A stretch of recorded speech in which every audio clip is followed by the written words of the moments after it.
Hello guys, मैं गुफरान अंसारी, आप सभी का हमारा चैनल में स्वागत है। चलिए दोस्तों, इस वीडियो में बात करने वाले हैं टिंकू।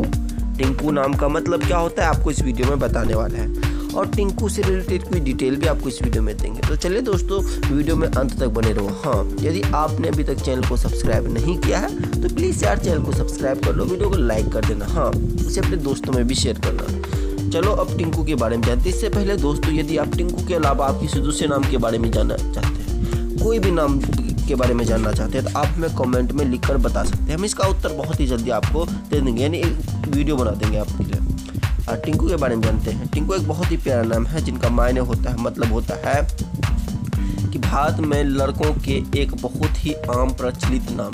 कहने का मतलब ये है कि ये प्यार से लेने वाला नाम है, इसका कोई मायने नहीं होता है। जी हाँ, उम्मीद करता हूँ आपको वीडियो पसंद आया होगा। यदि वीडियो पसंद आया तो प्लीज़ यार चैनल को सब्सक्राइब करो, वीडियो को लाइक करो, इसे अपने दोस्तों में भी शेयर करना। ओके बाय, मिलते हैं इसी तरह की वीडियो के साथ दूसरी वीडियो में।